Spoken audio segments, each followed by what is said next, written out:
Hello, everybody. Welcome to the Buckeye Weekly Podcast. I am Tony Gerdeman, here as always with Tom Orr. Tom, how's it going? It's fine. How are you? More important than anything else in the world, Tony. How are you? You make a great point, Tom. That is more important than anything else in the world. I'm good. No complaints, really. Had some lunch. We'll have some dinner. We'll take a nap. We'll then wake up and go to bed. So nothing could be finer than what's going on right now for me. Thank you for asking. I do appreciate. I don't normally get people asking how I'm doing during the day. Nobody really cares. So thank you, Tom. I think the listeners and the viewers care. So as always, you speak for them. And now I answer you and let everybody know I'm doing well. I'm not doing as well, however, as Marvin Harrison, Ohio State junior wide receiver, who was the recipient of this year's Silver Football Award presented by the Chicago Tribune to the Big Ten's best player. It is the 23rd time it has been won by a Buckeye, first time since Justin Fields in 2020. Ohio State has won it 6 of the last 9 years. Tom, this is not a surprise, well earned, and just the 5th wide receiver to ever win the award. Can you name the other 4? Go. Okay, so the other 4 wide receivers to win the Silver Football Award. How far back does the Silver Football Award go? This was the 100th year of the Silver Football. However, I will tell you, Anthony Carter was the first. Okay. Well, then I'm going to go with Anthony Carter. Oh, yes. I'm going to go with, wide receivers in the Big Ten. Feels like that's probably mostly it for Michigan wide receivers, unless Braylon Edwards won one. I'm not guessing him yet.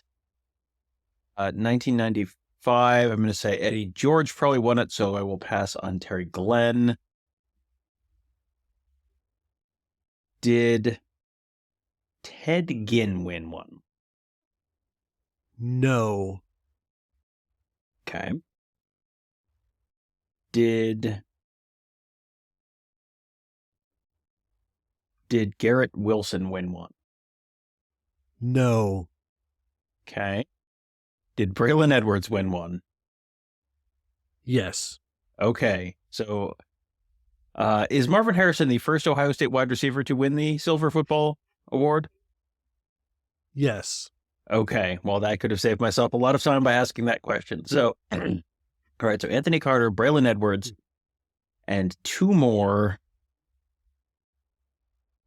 Did Desmond Howard win one? He won the Heisman, so yes, he did win a Silver Football. And now comes the one, Tom, that is going to be a little bit more difficult. Okay. Well, it's a wide receiver who did not play for Ohio State. I can't imagine Bobby Ingram won one for Penn State. I could even give you the year if you want. Why don't you give me the year? 1992. 1992. Oh boy. I can even give you the school if you want. You could probably give me the school, and I'm like racking my brain for Big Ten football players in 1992. That was the year before Penn State joined it. Which was the school? Northwestern. Oh boy. Okay. 1992 Northwestern wide receivers. Was his first name Lee? I have a vague recollection of a Northwestern wide receiver with the first name of Lee. That is correct. Lee something. It's not DeGraffenreid. It's not 4 syllables. 4 syllables. All right. Can you give me is this a movie? Is it a TV show? Sounds like Wissenwainer. Yeah, I don't think I'm going to come up with this one because Lee Gissendaner. Remember Lee Gissendaner. I think that's the part of the turkey that you take out before you put it in you get to take the Gissendaner out before you put it in the oven. It's a very important part of the process there. Yeah, the 2000, I saw that. I was like, wow, he must have had a really good year. And then I look and it's like, no, not necessarily. Nobody else did really kind of have a great year that year either. Although he had a kickoff return for a touchdown, punt return for a touchdown, and 800 yards receiving. It was 1992. TVs were still black and white back then. 846 yards receiving, 6 touchdowns. The guy that probably I thought maybe should have won the award that year, looking back on it, was the Michigan running back at that point, who would have been Tyrone Wheatley. Tyrone Wheatley, yeah. I would have. To me. Yeah. Yeah, I would have maybe landed on him as my guess for that year. Boy, Northwestern was 3-8 that year. 3-8, yes, just pulled that up. A 1-point win at Illinois in the Sweet Sioux Tomahawk game. A 2-point win over Wisconsin, who was the year before they got good. Wow, former Arrested Development star David Cross, one of the captains of the 1992 Wisconsin football team. It might be a different David Cross, but I got to tell you, Tony, I'm already not interested enough in the answer to find out. Oh man, the Wisconsin team, Barry Alvarez's third year, the 1992 Wisconsin Badgers, they did beat Ohio State that year in Camp Randall. They started 4-2, lost 3 in a row, beat Minnesota in the Paul Bunyan Axe game, and all they had to do, Tony, was beat a lowly 2-8 Northwestern team in the final week of the season to be bowl eligible. And Tony, they did not do it. 27-25 loss. But Tony, as the old saying goes, when you've got Lee Gissendaner, that's all you need. It is a long held opinion around Big Ten press boxes everywhere. How many times have we heard people say that this week? I mean, at least 3 or 4. I heard it in a completely non-sports related conversation. So yes, there's a little bit of Lee Gissendaner inside all of us, especially this time of year. Yeah. You said it. The 1992 Big Ten season, not good. You had Michigan that was undefeated, 9-0-3. Ohio State 8-3-1, and then nobody else more than 6 wins. And you only had Illinois was the only other team with at least 6 wins. It was bad at 6-5-1.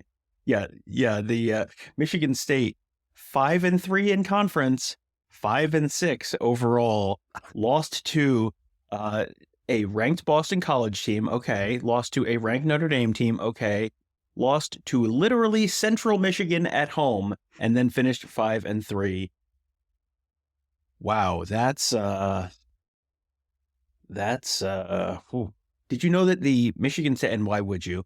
Let me rephrase that. You didn't know that the defensive coordinator of that Michigan State Spartans team was Norm Parker, who is probably much better remembered for being a defensive coordinator at Iowa about a decade later. Humble beginnings to, I guess, humble endings is basically what we can say there for Iowa. And Tom, one last bit on Marvin Harrison and the Silver Trophy, Silver Football, and Iowa. Iowa punter Tory Taylor got a first place vote, and this award is voted on by the Big Ten head coaches. You vote for a first place and a second place.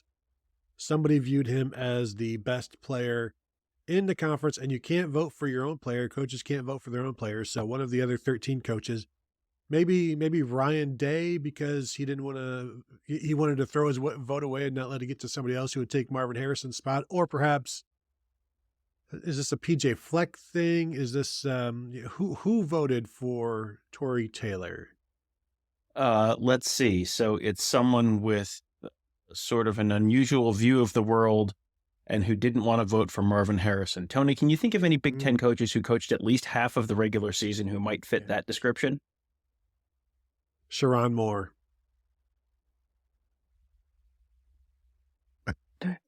Who else could it be, Tony? Who else could it be? So congratulations to Marvin Harrison, who is also now a 2-time unanimous All-American, the 5th Ohio State Buckeye ever to earn that nod.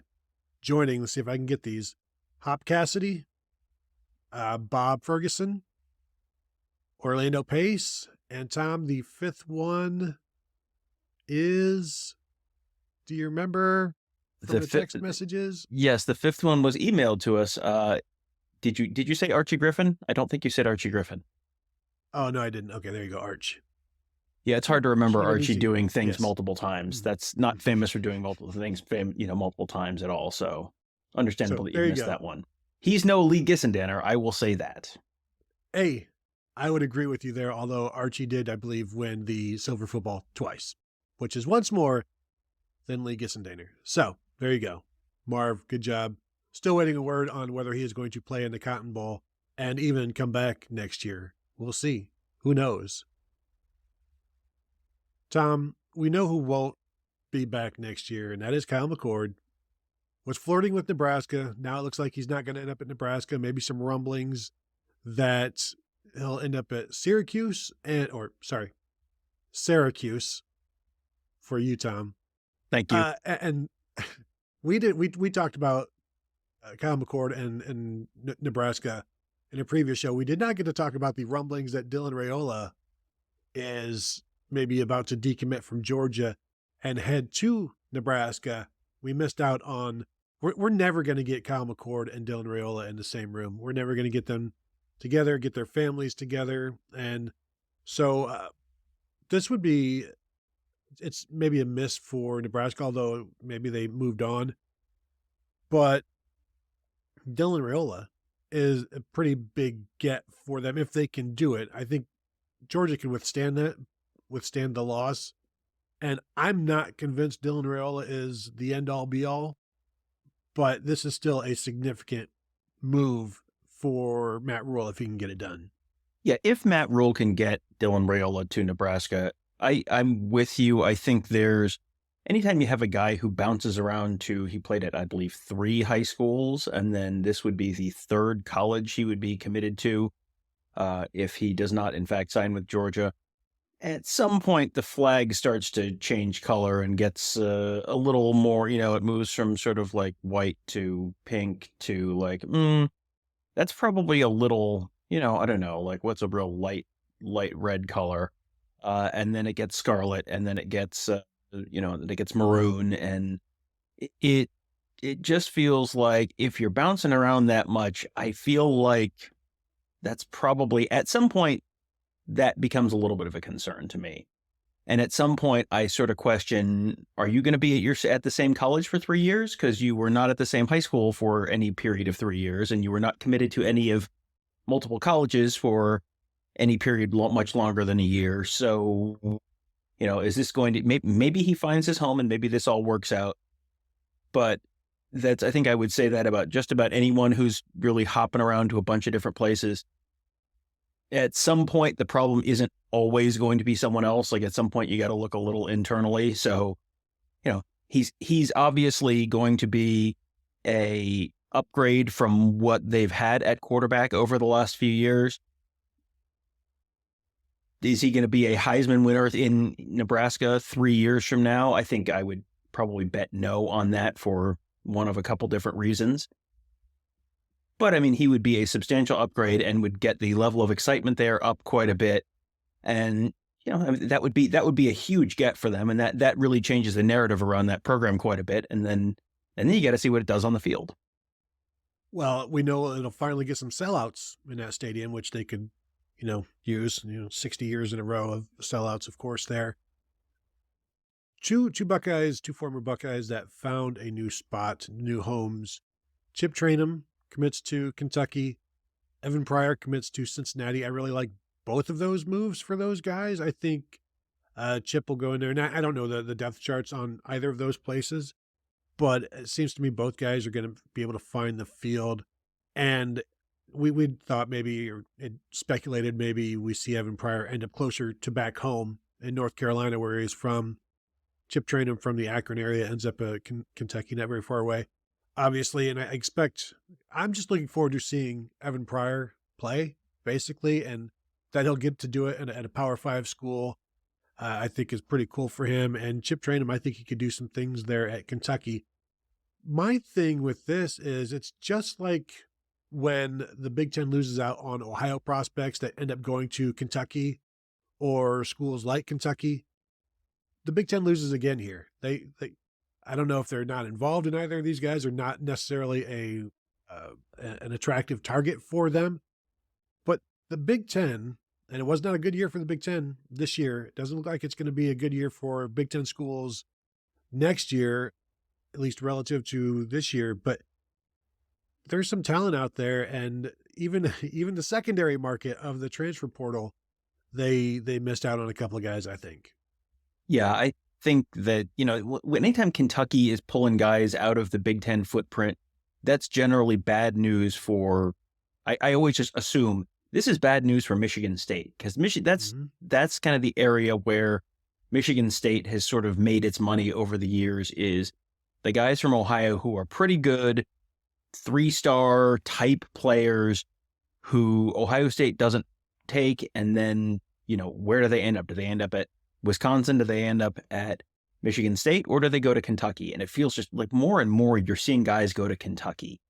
And, that's, you got a Vince Marrow thing there. You've got a Mark Stoops thing there. Stoops, obviously a Youngstown guy, like the rest of his, grew up the same town his brothers did, ironically enough, Youngstown. But Mark Stoops has won a lot of SEC football games and made himself a lot of money with Ohio players that Ohio State was not taking. That, Chip Trayanum is, I think, a cut above a lot of those kind of guys. He's someone where I think if you're Jonathan Smith may have other, the new Michigan State head coach, former Oregon State head coach, he may have other priorities, and, they're looking at maybe bringing in one of his former quarterbacks, or, they've got a lot of holes to fill there, but that feels like someone that Michigan State should have been involved in. But Chip Trayanum has his own opportunity to make his own decisions. So he may have just decided this is the place for me and go. I did want to bring up Kyle McCord in Syracuse. Everyone is wondering, what was Syracuse? What's the deal with Syracuse? Syracuse, of course, produced a current NFL star who also had ties to the Big Ten, Tommy DeVito, who started at Syracuse, then transferred to the Big Ten to play at Illinois, and is now Tommy Cutlets, the most ethnically intense quarterback in the NFL. Tony, if Kyle McCord is what, Irish, I guess. So is he going to be, if he goes and plays quarterback for the Eagles or the Giants in a few years, does he become Kyle Corned Beef? What is his ethnically intense stereotypical nickname as an NFL quarterback?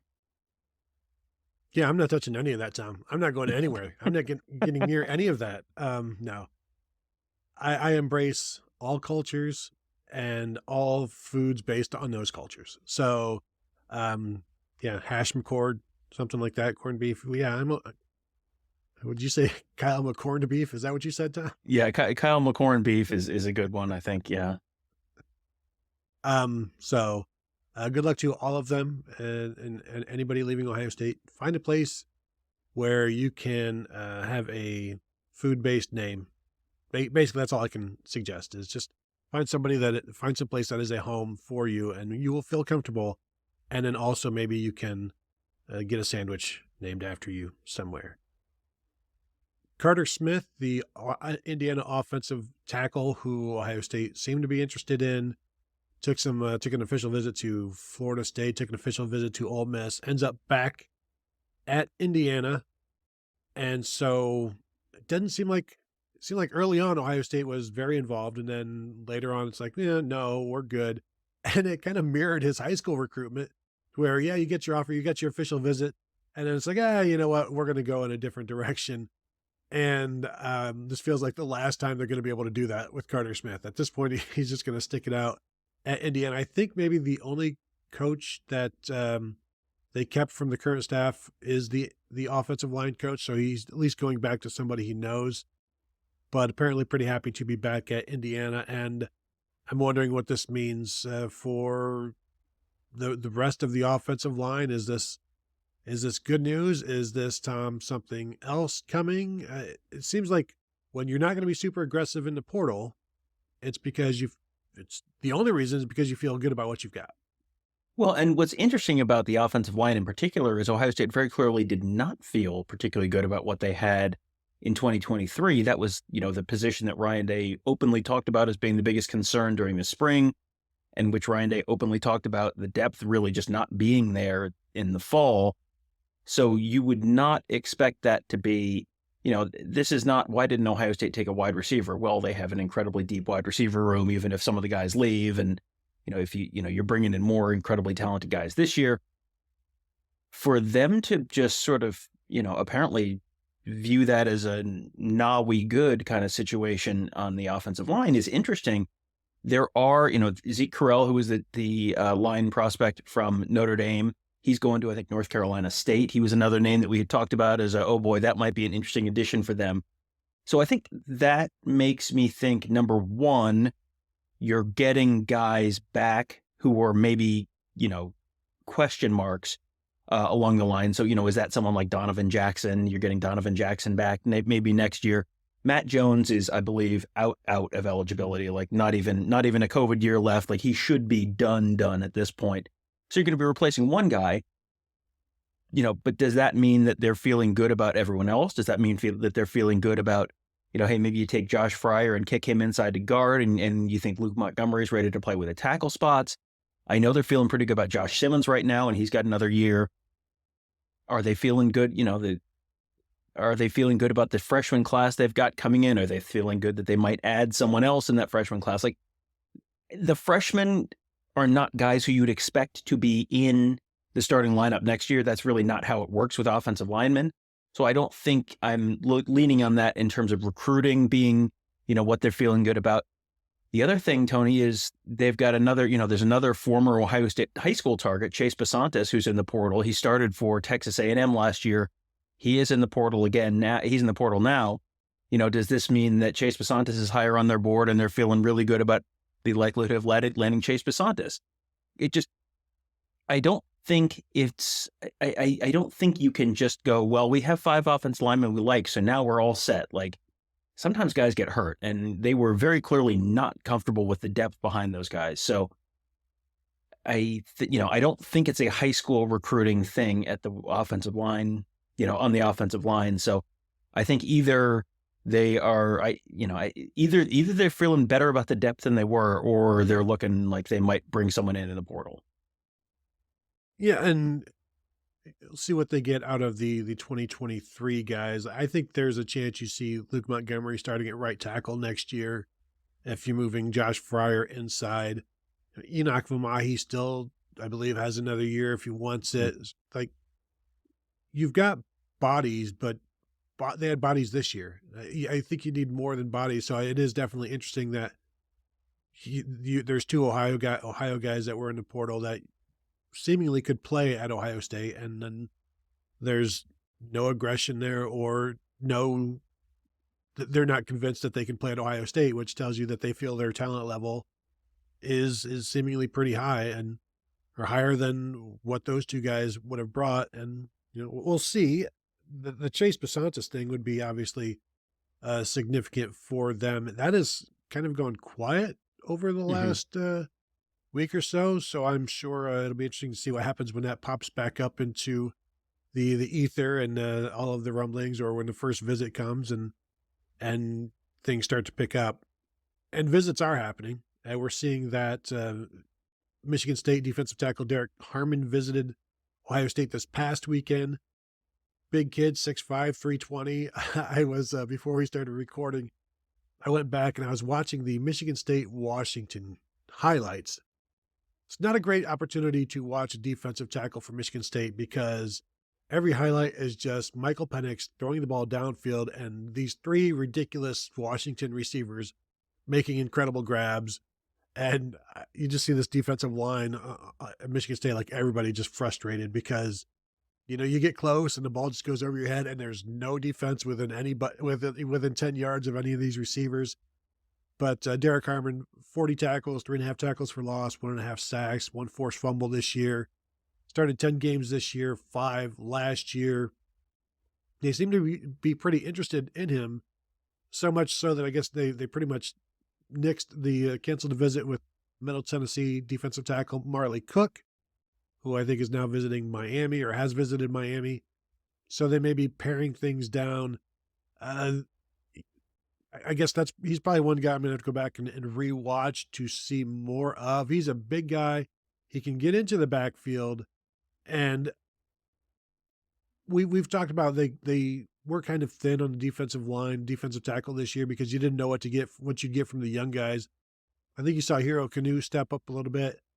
I don't mind this move if they can make it happen of getting another defensive tackle in there, because you might be losing Jaden McKenzie, and obviously Tyleik Williams has a decision to make. I think Mike Hall's decision should be to come back based on the year he had, but also I don't think you can ever really have enough defensive tackles, and certainly they didn't have enough this year because they played 3 for most of the season. Yeah, I think you are looking at least bringing in some depth there, because you've got, like you said, assume Tyleik Williams goes pro and assume Jaden McKenzie is done after this year. You got Hero Canoe, you've got Ty Hamilton in the interior, and you've got did I say Mike Hall? I don't think I said Mike. Okay, yeah. Hero Canoe, Mike Hall, Ty Hamilton. You've got Tywone Malone coming back after sort of a transfer season where he didn't he didn't play a ton, but is someone who I think they think can play. Having more than that in terms of you saw Caden McDonald play a little bit during the course of the season. He's someone I think they like a lot, and then is probably ready for a bigger role next season.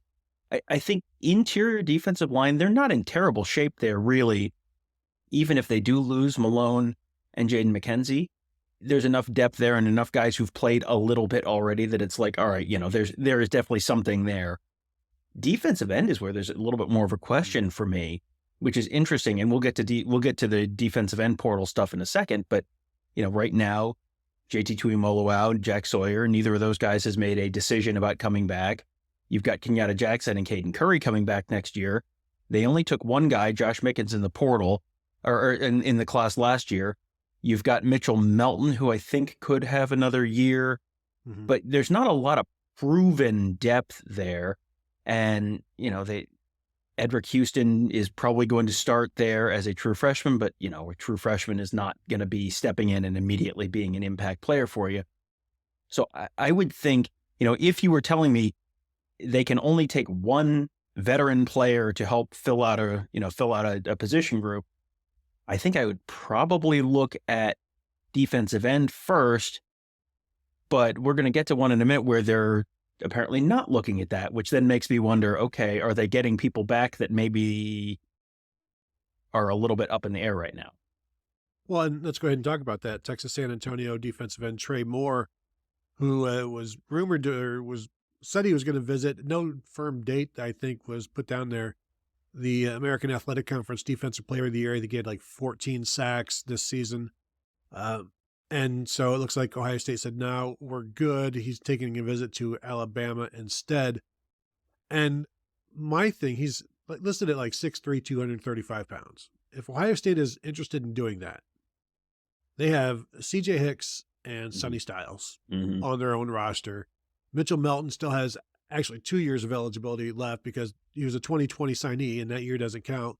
Missed 2022 with an injury, so he's technically got 2 years left. But they've got those guys, and no, they don't have the production that Trey Moore has. But for everybody clamoring to see CJ Hicks, I think we'd all like to see CJ Hicks. I don't know that it's ever going to be at linebacker, and Sonny Styles is not going to be a safety forever. And these are guys that are supreme athletes, and maybe get them involved on the edge, rushing the passer. If you're interested in a Trey Moore type, they've got guys. Yeah, that's interesting because I know that's something that Mark Givler has talked about CJ Hicks and Sonny Styles, just getting them closer to the line of scrimmage because they potentially have an opportunity to make a real impact there. And if that's what the decision's being made on, I'm guessing that that's not just, hoping and crossing your fingers and making a wish on your when you blow out your birthday candles. Like, that's probably, if that's what it's based on, then that's probably really encouraging, because those are guys who the athleticism is there. Sonny Styles has sort of been playing out of position a little bit this season in terms of where his future ultimately lies. And CJ Hicks has just sort of been stuck behind guys at linebacker, really just hasn't gotten an opportunity to do a whole heck of a lot on defense over the last couple of years. So, if that ends up being what it is, that they have seen enough from these guys to feel like, okay, this is like a solution, then that would be very encouraging for Ohio State. And I think that's certainly one of the possibilities. I do think if I was going to, lay odds on at least one of JT Tuimoloau and Jack Sawyer are coming back, this news makes me think, okay, the odds are of at least one of them is coming back is probably better than I would have guessed before I heard this. Yeah, I would agree with that. And after talking to the players on Tuesday, it felt like not everybody that could leave is going to leave. And it felt like more than just one person is coming back based on those conversations, and as torn as they seem to be. So there are two guys visiting this weekend. Cal linebacker Caleb Elarms Orr. Tom, is that no relation? Is that correct? Is that what? No relation. Yes, no relation. All right. He is visiting this weekend, scheduled to visit this weekend. Also, UCLA safety Kamari Ramsey. Elarms Orr, 92 tackles, led the team this year, 3.5 tackles for loss and a sack. Watched a little bit of him today as well. Cal has they play in like an odd front, so they've got a couple of inside linebackers and some outside linebackers. He's an inside guy. Perhaps Ohio State looking at him as a will, because they like Cody Simon as a middle linebacker. Cody Simon said on Tuesday he is coming back, so you would expect him to be the starting middle linebacker for Ohio State next year. Cody Simon, that would be he would almost be the Grover Cleveland of Ohio State middle linebackers, Tom. In fact, he would. 2 consecutive, non-consecutive terms as Ohio State starting middle linebacker. Wonder if next time we talk to him, we should make that reference and see what he thinks of it. So he's like 6'2", 230, an inside linebacker type, which if you are Ohio State, and I think they already received a crystal ball for Elarms or from somebody, and who needs to know who that was? It's just a crystal ball, which makes it magical. But if you are looking for a linebacker, an inside linebacker, does that not, like, is this protection against CJ Hicks? Is like it? You need guys. They're kind of thin at that position. You lose Reed Carrico, but you'd be bringing in a starter, and you only have one starting spot open necessarily. So what does this mean for CJ Hicks? Yeah, that's interesting. Does that mean they're looking at moving him down to the defensive line? And that could be, if you want to kind of read the tea leaves here, that could be the last two things we talked about could both be pointing to they're looking at moving CJ Hicks down to the defensive line.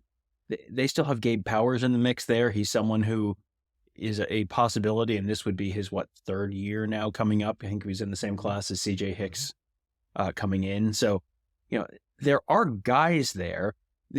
There's a lot of unproven guys there. And I think, based on the little bits that we've seen, obviously the athleticism is there with CJ Hicks, and Gabe Powers is the son of a coach famously. And so he's, you would think the mental acuity and all the stuff you'd need in terms of playing the position, that certainly is there. And you've seen little bits of those guys playing.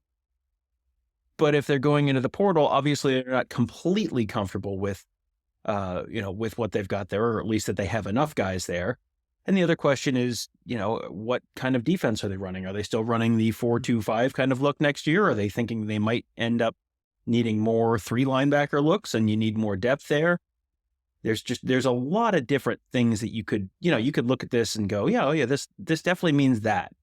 And it feels like there's like 3 or 4 different interpretations that could be like, this definitely means one of these 3 things. And I think what Ohio State can tell anybody at linebacker is, yeah, we start 2 linebackers, but we played 3 plenty. Like Cody Simon was our 3rd linebacker, and he was out there a lot. So there is that to draw on as well. And if more people show that they can play, then you'll get them out there. And Tommy Eichenberg was a guy that you didn't need to take off the field necessarily, and unless he was without an elbow. And if the level of play is more equal among the 4 linebackers that they have, I think you'd see more than just the 2 or 3. And they showed they will play somebody if they earn it in terms of being as good or close to as good as the number 2 guy, as Cody Simon and Steel Chambers switch back and forth depending on down distance and things in situations like that. The other guy, Kamari Ramsey, pretty good free safety for UCLA, redshirt freshman this year, 40 tackles, 2.5 tackles for loss, 1 interception. Watched him a little bit as well. He plays, like I said, free safety. He plays the field safety. Sometimes he's a single high. So he's that free safety type. Looks like it would be a replacement for Josh Proctor, I guess. But we talked a lot about what Jihad Carter would be for Ohio State this year. I think from what I saw, maybe USC might be in the lead here, which would make some sense, being that he's leaving UCLA and maybe not wanting to go too far. Yeah. But the fact that they're looking for safeties or a safety, losing Josh Proctor is going to be significant, and so you would like to have somebody to replace him that you feel confident about. I do wonder. We have not heard about Lathan Ransom yet, what he's planning to do. So is this like an insurance visit? You want to get in on this? And if they like Malik Hartford, obviously they love Lathan Ransom, and if they can start those 2 guys next year, fantastic. And if Kamari Ramsey wants to come aboard, bring him on, and that just makes the room better. Yeah, I think I would put my money on Malik Hartford being the starter at that field safety position, the adjuster position in Jim Knowles' lexicon. And, beyond that, yeah, I think Lathan Ransom obviously presents an easy answer at Bandit, which is the boundary safety position, because right now that was where Sonny Styles has been playing the last couple of weeks after Ransom went down with that foot injury at Wisconsin. But again, that doesn't seem like that's where the long-term home is for him. So is Jihad Carter part of that mix at safety next year? Because they've had a ton of transfers out of that safety room over the last few years. So, it feels like they've taken a ton of safeties over the last few years, and then they just, they have not had, they don't have as much depth there as you think based on the number of names that you've heard, because a lot of those guys have hit the portal since then. And some of the younger guys in that room you haven't really heard a lot about some of the younger guys in that room other than Hartford being super close to being ready to play. So I think, that may be a quality depth play, if nothing else, even if Ransom and Hartford are both back next year, and Hartford obviously expected to be back next year, having a 3rd guy back there, if it's not Jihad Carter, who you really trust and think, if someone goes down, you've got another, easy, solid answer there, that would make sense. And then it's just a matter of, you have only a finite amount of resources, and it does seem like they're looking at using a lot of the resources in terms of maintaining guys, keeping guys on the roster rather than bringing in new guys, which if you like what you got, that makes sense. But you do need depth as well, and I don't know exactly how great they're feeling about their potential depth at the safety spot next year. And we'll know more about these visits after the weekend and see if any other visits get scheduled. That's part of the, as you said, the tea leaves, just based on who are they talking to. That's fine. There's interest there, but who is visiting? That's where things, they're really looking for some reinforcements there.